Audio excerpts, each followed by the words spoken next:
C'est déjà bien de se réunir entre nous, d'échanger avec le pouvoir public. On vient d'avoir un petit peu une nouvelle feuille de route santé pour les années à venir. Donc c'est bien, je pense, que les industries de la santé puissent exprimer à la fois leurs questions, leurs accords ou les questions de fond qui se posent. Donc ça correspond un petit peu à un échange privé-public qui me semble très salutaire.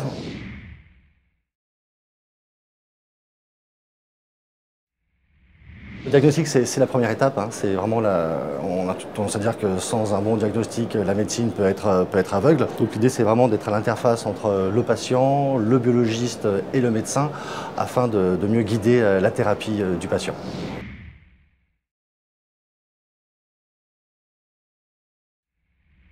Les technologies évoluent dans le bon sens.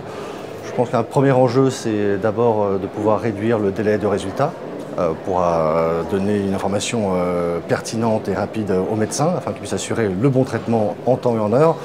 Donc je dirais tout ce qui touche autour de l'accélération du délai de résultat et tout ce qui touche à la donnée générée.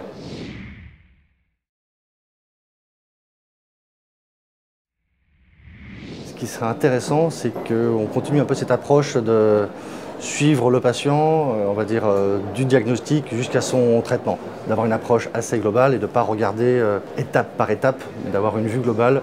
Qu'est-ce que ça implique, la prise en charge du patient? Peut-être moins parler de coûts, c'est important, mais plutôt parler de la valeur médicale et la valeur économique pour les systèmes de santé.